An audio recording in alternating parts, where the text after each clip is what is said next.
This is Vaishnavi Chauhan. आप सभी का बहुत बहुत स्वागत है हमारे इस यूट्यूब चैनल जेन्यून स्टडी पर। आई होप आप सभी बहुत अच्छे होंगे।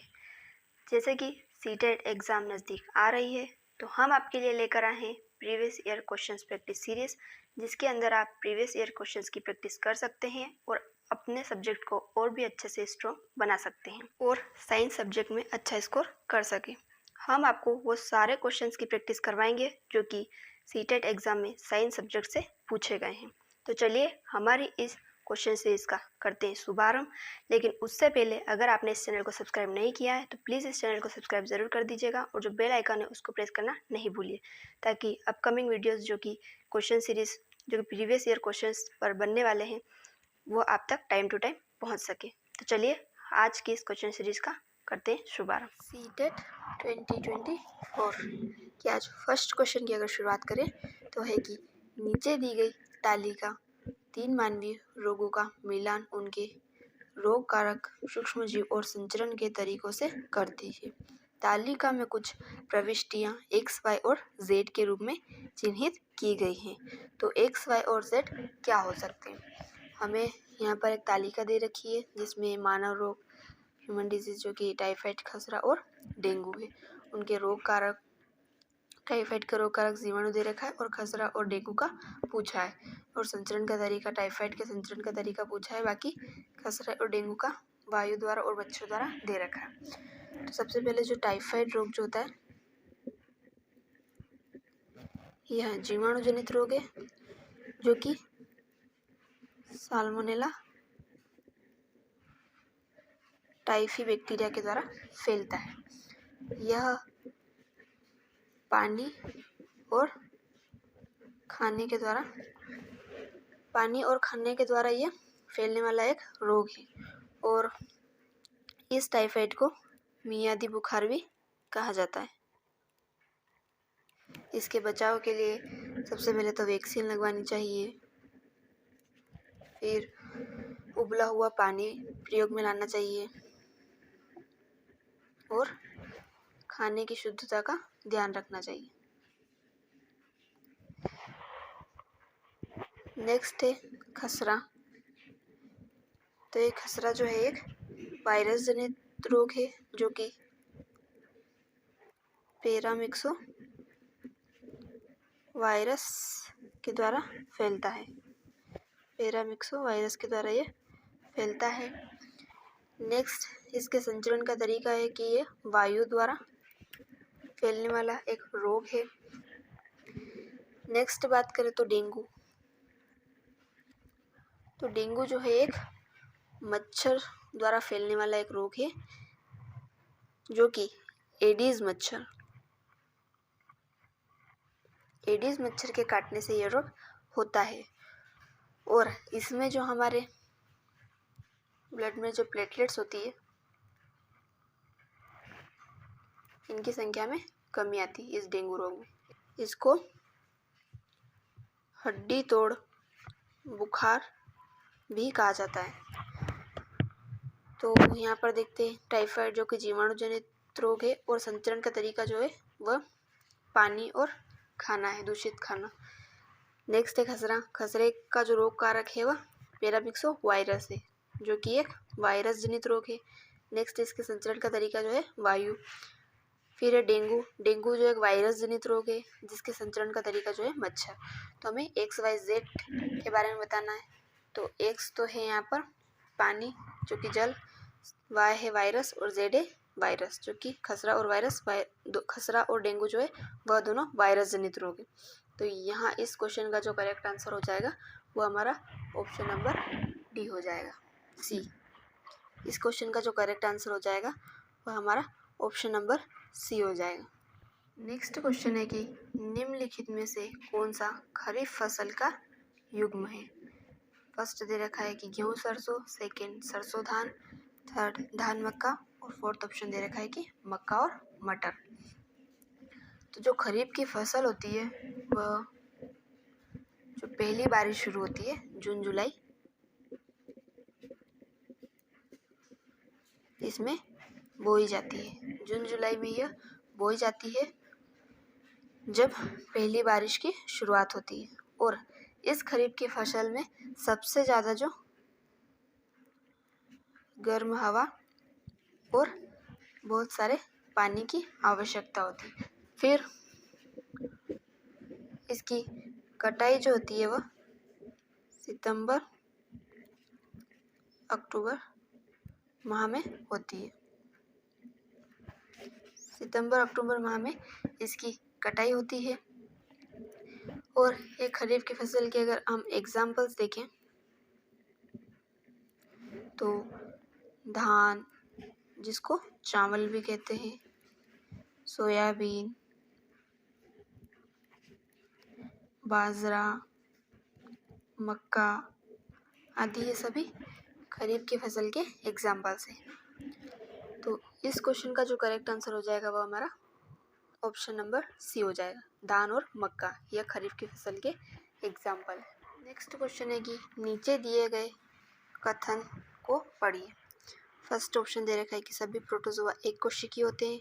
सेकंड दे रखा है कि सभी बैक्टीरिया जो होते हैं वह एक कोशिकीय होते हैं। और थर्ड दे रखा है कि सभी मानव एक कोशिकीय होते हैं। ऊपर लिखे कौन से कथन सही है यह हमें बताना है। तो जो प्रोटोजोआ होते हैं ये सभी जो होते हैं एक कोशिकीय जीव होते हैं और यह रचना और कार्य की दृष्टि में अपने आप में पूर्ण माने जाते हैं। कई सारे प्रोटोजोआ ऐसे होते हैं जो कि जानवरों और मनुष्यों में रोग उत्पन्न करते हैं, जैसे कि प्लाज्मोडियम जो कि मलेरिया रोग का कारण है। सेकेंड है ट्रिपेनोसोमा। तो ये ट्रिपेनोसोमा जो होता है वह जिसको नींद की बीमारी कहते हैं उसका कारण है। तो ऐसे कई सारे प्रोटोजोआ होते हैं जो कि जानवरों और मनुष्यों में रोग का कारण होते हैं और सभी प्रोटोजोआ जो होते हैं वह एक कोशिकीय जीव होते हैं। सेकेंड है बैक्टीरिया।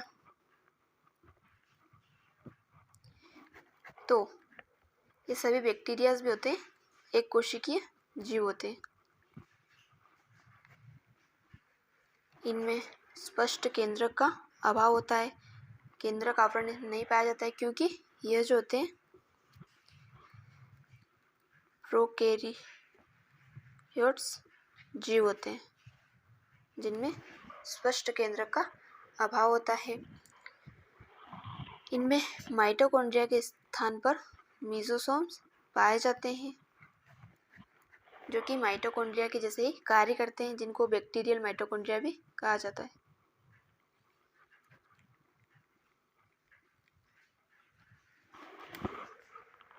तो इस क्वेश्चन का करेक्ट आंसर होगा वह ऑप्शन नंबर फर्स्ट और सेकेंड।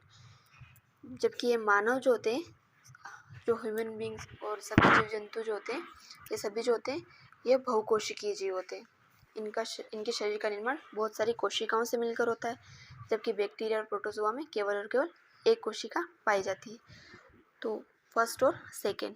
इस क्वेश्चन का जो करेक्ट आंसर है हमारा ऑप्शन नंबर बी है। नेक्स्ट क्वेश्चन है कि एक परिवार कार द्वारा सूरत से मुंबई तक यात्रा का पाठ्यांक 5,812 किलोमीटर व यात्रा के अंत में 6,092 किलोमीटर था। यदि इस यात्रा को पूरा करने में उन्हें 5 घंटे और 20 मिनट का समय लगा तो औसत चाल क्या थी। तो इस टाइप के क्वेश्चन हमने लास्ट क्लासेस में भी करे हैं। सबसे पहले इस टाइप के क्वेश्चन को करने के लिए हमें ये फॉर्मूला पता होना चाहिए। चाल बराबर होता है कुल दूरी बटा कुल समय।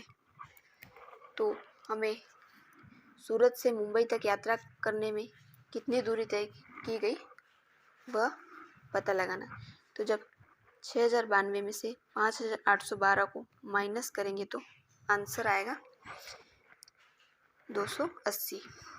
तो कुल दूरी जो है वह 280 किलोमीटर और समय दे रखा है 5 घंटे 20 मिनट। तो इस मिनट को हम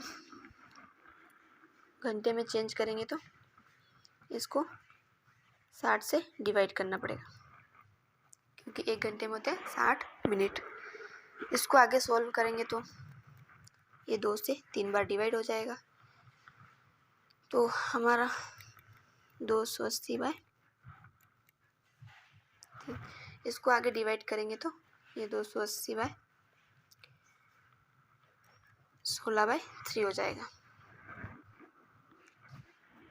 अब इसको इनटू में चेंज करेंगे तो 280/60 इंटू 3। नेक्स्ट अगर इसको हम 8 से डिवाइड करें तो ये 2 बार जाएगा और ये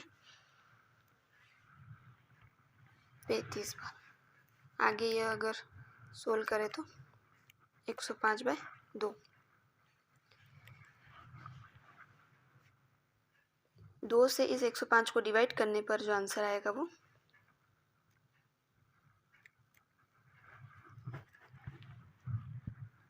52.5 किलोमीटर पर आवर,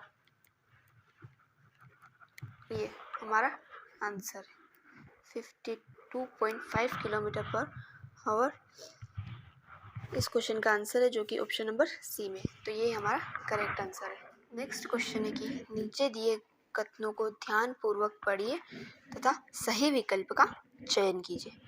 कथन दे रखा है ए, थर्मामीटर में पारे का उपयोग होता है और इसके कारण R1 और R2 दे रखे हैं कि पारा ऊष्मा का अच्छा सुचालक है, और R2 है कि गर्म करने पर पारे का समान रूप से प्रसार होता है।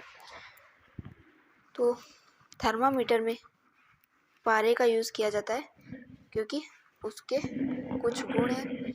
सबसे पहले तो पारा जो होता है वो ऊष्मा का सबसे अच्छा सुचालक है, उस ऊष्मा का सबसे अच्छा सुचालक है। सेकेंड कि यह जो होता है ऊष्मा प्राप्त करके एक समान और अधिक मात्रा में प्रसार दर्शाता है। जब इसको ऊष्मा दी जाती है तो यह एक समान और अधिक मात्रा में प्रसार दर्शाता है। थर्ड पॉइंट यह है कि यह कांच की नली में भी नहीं चिपकता। पारा जो होता है वह कांच की नली में भी चिपकता नहीं है और ऊष्मा का अच्छा प्रसार भी करता है। फिर ये ऊष्मा का अच्छा सुचालक भी है। तो यहाँ पर दे रखा है कि थर्मामीटर में पारे का उपयोग होता है, यह कथन है और कारण इसके 2 दे रखे। पारा ऊष्मा का अच्छा सुचालक है और गर्म करने पर पारे का समान रूप से प्रसार होता है। तो कथन ए भी सही है और जो कारण R1 और R2 दे रखे वह भी इसकी सही व्याख्या कर रहे हैं। तो इस क्वेश्चन का जो करेक्ट आंसर हो जाएगा वह ऑप्शन नंबर ए हो जाएगा कि R1 व R2 दोनों सही है तथा दोनों मिलकर A1 की सही व्याख्या करते हैं। क्वेश्चन है कि एल्यूमिनियम का कौन सा गुण उसे खाद्य सामग्री लपेटने के लिए फॉइल या पन्नी बनाने के लिए उपयुक्त बनाता है। फर्स्ट ऑप्शन है कि यह ऊष्मा का अच्छा सुचालक है। सेकेंड है कि यह खाद्य सामग्री के साथ अभिक्रिया नहीं करता। थर्ड है कि यह बहुत आघातवर्धनीय होता है। और डी है कि यह लाभकारी मिश्र धातु बनाता है। तो जो एल्यूमिनियम का जो गुण होता है जो उसे फॉइल या पन्नी बनाने के लिए उपयुक्त बनाता है, तो वह गुण है कि वह बहुत ही ज़्यादा आघातवर्धनीय होता है।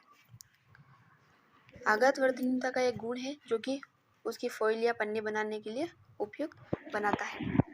आपने कभी देखा हो तो आपने कभी टिफ़िन ऑर्डर किया हो बाहर से और टिफ़िन आता है, उसमें आपकी रोटियाँ जो पराठे जो भी कुछ आपने ऑर्डर किया होता है तो वो आपके एक पन्नी में पैक करके आती है। तो सिल्वर कलर की फॉइल जो होती है वही एल्यूमिनियम से मिलकर के बनी होती है।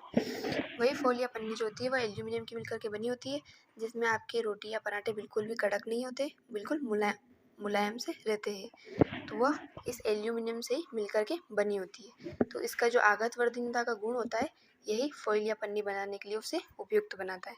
तो ऑप्शन नंबर सी जो होगा हमारा करेक्ट आंसर हो जाएगा। नेक्स्ट क्वेश्चन है कि पानी के एक नमूने का क्वथनांक बिंदु 96 डिग्री सेल्सियस पाया जाता है। निम्नलिखित में से कौन सा निष्कर्ष अवलोकन की व्याख्या करता है। ऑप्शन नंबर 1 दे रखा है कि नमूने में कुछ अशुद्धियाँ उपस्थित है। 2 है कि नमूना समुद्री जल का है। 3 है कि जल को अधिक ऊंचाई पर उबाला जा रहा है। तो जल जो होता है वह जब जल में अशुद्धियाँ मिलाई जाती है या जल में अशुद्धि उपस्थित होती है, तब ये जल का जो क्वथनांक बिंदु होता है वह बढ़ जाता है, जबकि इसका हिमांक बिंदु जो होता है वह घट जाता है जब जल में अशुद्धियाँ उपस्थित होती है। और पानी का क्वथनांक वायुमंडलीय दबाव पर निर्भर करता है। जो पानी का जो क्वथनांक होता है वह वायुमंडलीय दबाव पर निर्भर करता है। यह पहाड़ों पर कम तापमान पर ही उबलने लगता है। पहाड़ों पर या अधिक ऊंचाई पर यह पानी जो होता है वह कम तापमान पर ही उबलने लगता है, क्योंकि वहाँ पर वायुमंडलीय दाब भी कम होता है। इसलिए पहाड़ों पर यह कम तापमान पर ही उबलने लगता है। जैसे कि एक तो आपने नमक वाला पानी लिया और एक शुद्ध पानी लिया, उन दोनों को आपने समान तापमान पर उबालना शुरू किया, तो जो शुद्ध पानी था वह जल्दी उबलने लग जाएगा और जो नमक वाला पानी होगा वह देर से उबलेगा। क्यों? क्योंकि जो नमक वाला पानी है उसमें नमक के रूप में अशुद्धि उपस्थित है, इसलिए उसका क्वथनांक बिंदु जो है वह बढ़ गया है, इसलिए वह अधिक ताप पर उबलेगा। जबकि जो शुद्ध पानी है उसमें किसी प्रकार की कोई अशुद्धि नहीं है, इसलिए वह निम्न ताप पर ही उबलने लग जाएगा। तो इस प्रकार यहाँ दे रखा है क्वथनांक बिंदु 96 डिग्री सेल्सियस पाया गया। सामान्य क्वथनांक बिंदु पानी का जो होता है वह 100 डिग्री सेल्सियस होता है और यहाँ पर उससे कम दे रखा है, मतलब कि पानी जो है वह पहाड़ों पर उबाला या फिर अधिक ऊंचाई पर उबाला गया है, जिसका क्वथनांक बिंदु 96 डिग्री सेल्सियस पाया गया। तो पहाड़ों पर वायुमंडलीय दाब कम होने के कारण पानी जो होगा वह जल्दी ही उबलने लगेगा या कम तापमान पर ही उबलने लगेगा।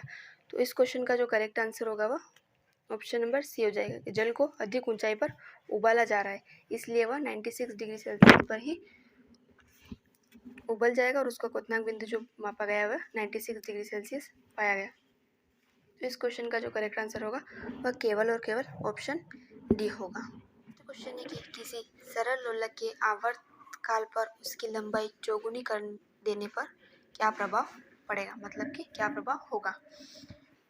क्या उसका आवर्तकाल 4 गुना हो जाएगा या 2 गुना हो जाएगा, आधा हो जाएगा, कोई प्रभाव नहीं पड़ेगा। तो सबसे पहले तो आवर्तकाल कहते किसे, तो जो एक पेंडुलम जो होता है जो इधर उधर गति करता है, यह पेंडुलम जितने समय में अपने आरंभिक बिंदु पर पुनः आ जाता है उसे उस पेंडुलम का आवर्तकाल कहते हैं। कि दोलन करता हुआ पेंडुलम अपने आरंभिक बिंदु पर जितने समय बाद पुनः वापस आ जाता है उसे उस पेंडुलम का आवर्तकाल कहते हैं। पेंडुलम का आवर्तकाल जो होता है वह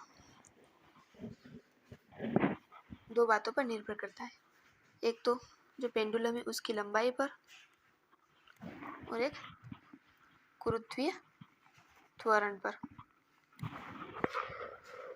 पेंडुलम का आवर्तकाल ज्ञात करने का एक फॉर्मूला है 2π√L/g, जहाँ L जो है वह पेंडुलम की लंबाई है और g जो है वह गुरुत्वीय त्वरण है। अब क्वेश्चन में दिया गया है कि आवर्तकाल पर जो सरल लोलक है या पेंडुलम है उसके आवर्तकाल पर उसकी लंबाई चौगुनी कर देने पर क्या प्रभाव पड़ेगा। जो लंबाई है उसको 4 गुना करने पर आवर्तकाल पर क्या प्रभाव पड़ेगा। तो ये 4 जो है अंडर रूट में है, जब ये अंडर रूट से बाहर आएगा तो 2π × 2L/g, ये 4 को अंडर रूट से जब बाहर निकाला तो ये बाहर आया 2। तो इस प्रकार जो 2π × L/g, तो इस प्रकार जो पेंडुलम है उसका आवर्तकाल जो होगा वह प्रारंभिक मान का दुगुना हो जाएगा।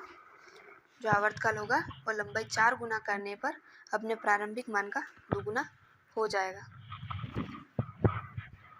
तो इस क्वेश्चन का जो करेक्ट आंसर है वो ऑप्शन नंबर बी है कि पेंडुलम की लंबाई 4 गुना करने पर जो आवर्तकाल है वो अपने प्रारंभिक मान का 2 गुना हो जाएगा।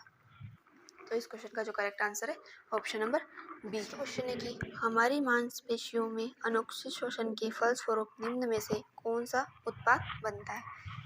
ऑप्शन नंबर ए है कि जल, बी एल्कोहल, सी ग्लूकोज या डी लैक्टिक अम्ल। तो अनोक्षित शोषण के फलस्वरूप 2 प्रकार के पदार्थ का निर्माण होता है, एक तो CO2 और एक लैक्टिक अम्ल। अनोक्षित शोषण के फलस्वरूप CO2 और लैक्टिक अम्ल का निर्माण होता है, जो कि हमारी मांसपेशियों में होता है। जैसे कि हमारे हाथ की मांसपेशियों में, पैर की मांसपेशियों में आप बहुत देर तक अगर अपने हाथ ऊपर करके खड़े रहेंगे तो उनमें दर्द होने लगेगा, क्योंकि वहाँ पर लैक्टिक अम्ल का निर्माण हो गया है अनोक्षित शोषण के फलस्वरूप, जो कि थकावट या हमें थकान सी महसूस करवाता है। और जब हम बहुत देर तक दौड़ लगाते हैं, बहुत देर तक चलते हैं, तब भी हमें थकावट महसूस होती है। क्यों? क्योंकि ये लैक्टिक अम्ल का निर्माण वहाँ पर हो चुका है। तो ये लैक्टिक अम्ल जो होता है ये थकान या थकावट का मुख्य कारण होता है, जो कि अनोक्षित शोषण के फलस्वरूप बनता है।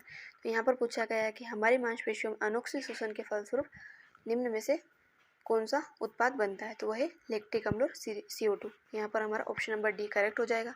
अनोक्षित शोषण जो होता है वह ऑक्सीजन की अनुपस्थिति में होता है। नेक्स्ट क्वेश्चन है कि निम्नलिखित में से जीवों का वह युग्म पहचानिए जो विखंडन द्वारा प्रजनन करते हैं। विखंडन द्वारा प्रजनन करते हैं। तो फर्स्ट ऑप्शन है हाइड्रा और कॉकरोच, सेकेंड है यीस्ट और अमीबा, थर्ड है अमीबा पैरामीशियम और फोर्थ है हाइड्रा और यीस्ट। विखंडन या द्विविखंडन किसको कहते हैं? तो जो द्विविखंडन, इसको द्विविखंडन, विखंडन या द्विविखंडन किसको कहते हैं? जिसमें जो मुख्य जीव होता है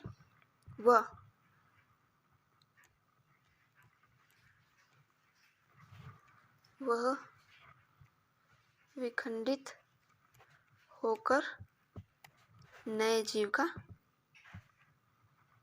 निर्माण करता है। जिसमें मुख्य जीव होता है वह विखंडित होकर नए जीवों का निर्माण करता है, उसे द्विविखंडन या विखंडन कहते हैं। अब द्विविखंडन किन किन जीवों में होता है? तो ये अमीबा, पैरामीशियम, लिशमेनिया आदि जीवों में यह होता है। इस प्रकार से यह अमीबा है। यह अमीबा आगे चल करके इस प्रकार से 2 जीवों में विभक्त हो जाता है। इसे ही कहते हैं द्विविखंडन या विखंडन। तो इस क्वेश्चन का जो करेक्ट आंसर है वह हमारा ऑप्शन नंबर सी है। अमीबा और पैरामीशियम में इस प्रकार से द्विविखंडन विधि द्वारा प्रजनन होता है। ये जो होते हैं इनके मुख्य शरीर को 2 भागों में विभाजित करके नए जीवों का निर्माण करते हैं। नेक्स्ट क्वेश्चन है कि निम्नलिखित में से कौन से कथन सत्य है? ए है कि सभी भौतिक परिवर्तन प्रतिवर्ती होते हैं, बी है कि सभी रासायनिक परिवर्तन अनुत्क्रमणीय होते हैं। तो भौतिक परिवर्तन और रासायनिक परिवर्तन के बारे में हमने लास्ट क्लासेस में भी डिस्कस किया है। रासायनिक परिवर्तन, भौतिक परिवर्तन जो होते हैं वह उत्क्रमणीय होते हैं।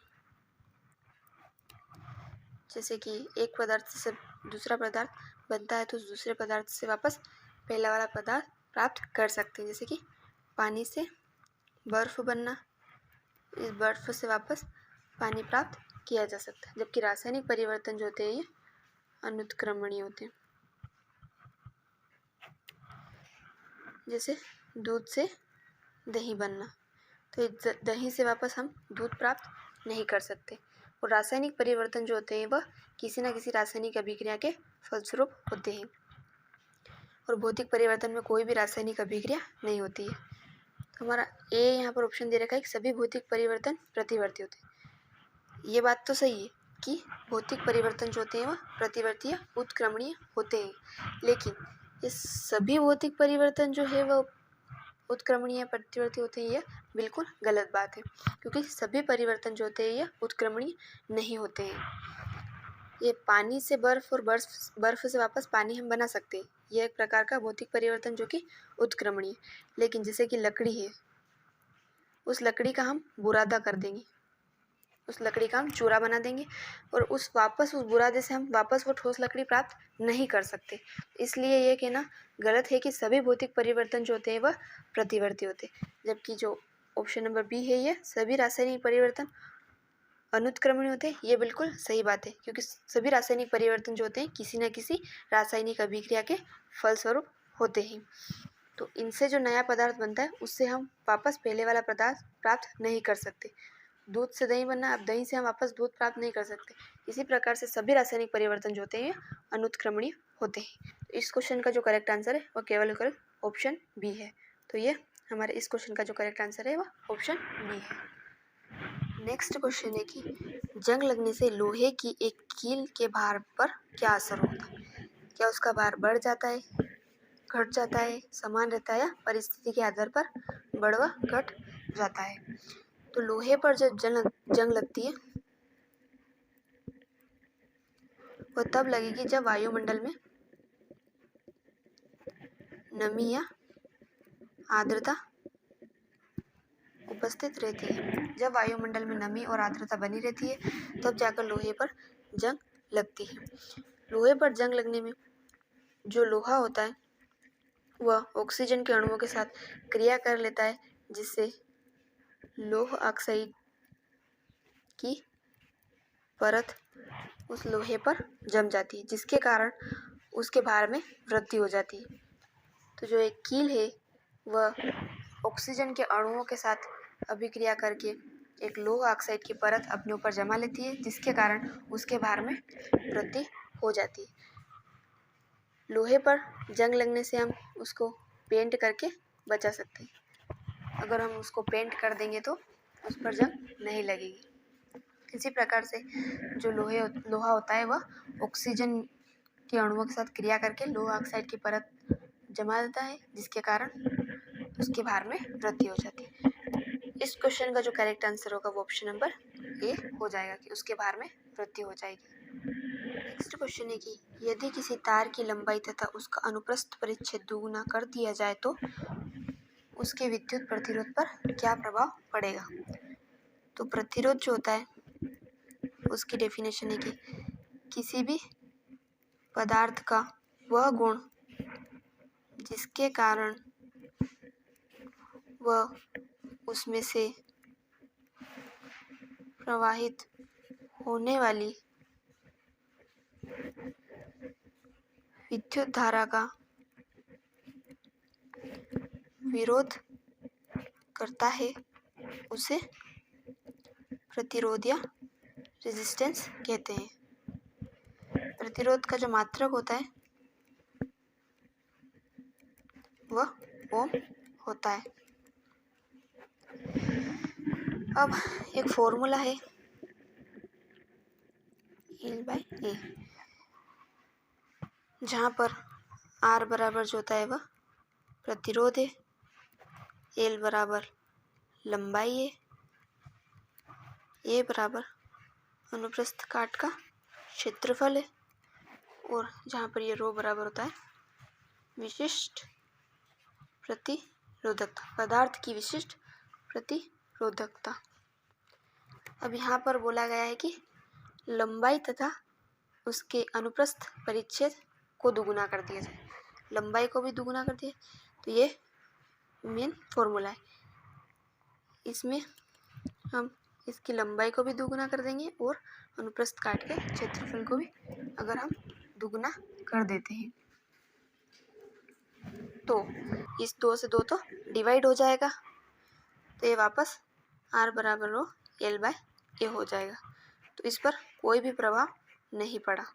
अगर यहाँ पर बोल देता है कि लंबाई को 4 गुना कर दिया जाए और अनुप्रस्थ काट के क्षेत्रफल को 2 गुना कर दिया जाए, तब विशिष्ट ये जो प्रतिरोध होगा यह 2 गुना हो जाता। क्योंकि 2 से 4 डिवाइड हो जाता है 2 बार, ये प्रतिरोध जो है ये 2 गुना हो जाता है। लेकिन यहाँ पर बोला गया है कि लंबाई और अनुप्रस्थ काट के क्षेत्रफल दोनों को दुगुना करने पर जो प्रतिरोध है उस पर क्या प्रभाव पड़ेगा। तो इस दोनों को दुगुना करने पर इस 2 से 2 डिवाइड हो जाएगा, तो ये जो प्रतिरोध होगा उस पर कोई भी प्रभाव नहीं पड़ेगा। ये वापस सेम रो बराबर आर बराबर रो एल बाय ए हो जाएगा। इस प्रतिरोध पर कोई भी प्रभाव नहीं पड़ेगा। नेक्स्ट क्वेश्चन है कि एक तत्व एक्स ऑक्सीजन के साथ अभिक्रिया करके एक ऑक्साइड बनाता है जिसका विलयन लाल लिटमस को नीला कर देता है। निम्नलिखित में से एक्स क्या है। ए सल्फर, बी मैग्नीशियम, सी कार्बन और डी नाइट्रोजन। तो मैंने आपको एक बात बताई थी कि जो धातुएं होती है वह मेटल्स होती है, वह प्रकृति उनकी क्षारीय होती है, क्षारीय प्रकृति दर्शाती है, जबकि जो अधातुएं होती है नॉन मेटल्स वह अम्लीय प्रकृति दर्शाती है, जिसमें मैंने आपको एक ट्रिक भी बताई थी, अ फॉर अधातु और अ फॉर अम्लीय। इस प्रकार से याद रख सकते हैं। धातुएं जो होती है वह क्षारीय प्रकृति दर्शाती है, जबकि अधातुएं जो होती है अम्लीय प्रकृति दर्शाती है। यहाँ पर पूछा गया है कि जिसका विलयन लाल लिटमस को नीला कर देता है। तो जो अम्ल होते हैं यह नीले लिटमस को लाल में चेंज कर देते हैं, जबकि क्षार जो होते हैं यह लाल लिटमस को नीले में चेंज कर देते हैं। और जो धातुएं जो होती है वह ऑक्सीजन के साथ अभिक्रिया करके एक धातु ऑक्साइड का निर्माण करती है। इस प्रकार यहाँ पूछा गया कि लाल लिटमस को नीला कर देती है, मतलब कि हमको एक धातु के बारे में बताना है। यहाँ ऑप्शन नंबर ए सल्फर एक अधातु है, मैग्नीशियम जो है वह एक धातु है जो कि ऑक्सीजन के साथ अभिक्रिया करके एक धातु ऑक्साइड का निर्माण कर रही है।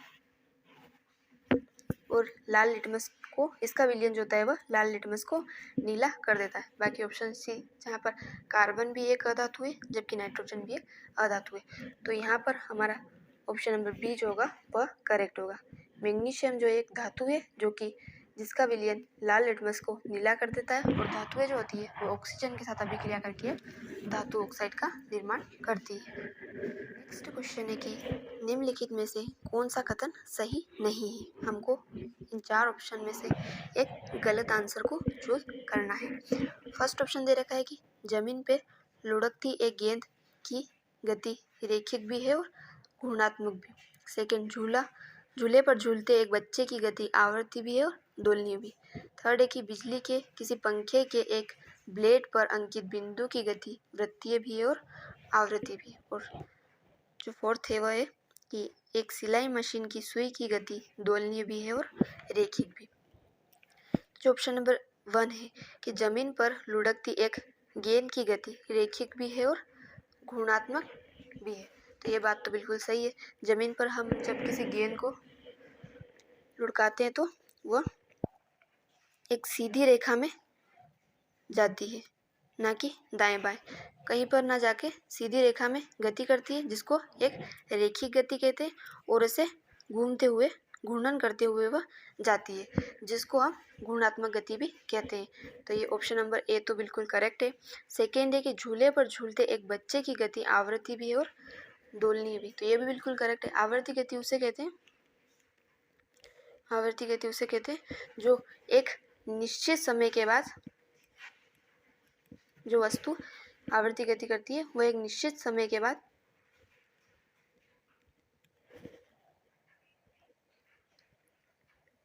उसी बिंदु से अपनी गति दोहराती है। जैसे कि घड़ी में जो घड़ी की जो सुइयां होती है वह घूमती रहती है, तो एक निश्चित समय के बाद ये वापस उसी पथ से गुजरती है जहाँ से वह स्टार्ट हुई थी, उसे कहते हैं आवर्ती गति। जैसे कि पृथ्वी की गति जो सूर्य के चारों ओर पृथ्वी गति कर रही है वह भी एक आवर्ती गति का उदाहरण है। और दोलनीय गति जो होती है यह जैसे कि कोई वस्तु अपनी माध्य अवस्था के इर्द गिर्द ही गति करती है उसे दोलनी गति कहते हैं। जैसे घड़ी के पेंडुलम की गति, इस प्रकार की घड़ी होती है और घड़ी के नीचे से पेंडुलम लगा होता है जो कि अपनी माध्य अवस्था के इर्द गिर्द ही घूमता रहता है। तो इस प्रकार की गति को दोलनी गति कहते हैं। तो झूले पर झूलते एक बच्चे की गति आवृत्ति भी है और दोलनी भी है। वो एक निश्चित समय के बाद जहाँ से स्टार्ट हो रहा है वहाँ से गुजरता भी है और दोलनी गति भी कर रहा है, माध्य अवस्था के इर्द गिर्द भी गति कर रहा है। तो ये भी बिल्कुल सही बात है। ऑप्शन नंबर सी है कि बिजली के किसी पंखे के एक ब्लेड पर अंकित बिंदु की गति वृत्तीय भी है और आवृत्ति भी। तो ये भी बिल्कुल करेक्ट है। पंखे का जो ब्लेड होता है उसकी बिंदु की गति जो होती है वह आवृत्ति भी है और वृत्तीय भी है। ये दोनों गतियाँ उसके द्वारा की जा रही है। जबकि ऑप्शन नंबर डी है कि एक सिलाई मशीन की सुई की गति दोलनीय भी है और रेखिक भी। सिलाई मशीन की जो सुई है उसकी गति केवल और केवल रेखीय होती है। यह केवल एक सीधी दिशा में ऊपर नीचे होती रहती है। सीधी दिशा में ऊपर नीचे होती रहती है, ना कि दोलनी गति है। इस प्रकार की गति सिलाई मशीन की सुई की गति नहीं होती है। तो ये हमारा जो ऑप्शन नंबर डी है यह एक रॉन्ग आंसर है। तो जो गलत है वही सही है। हमारे इस क्वेश्चन का आंसर ऑप्शन नंबर डी हो जाएगा।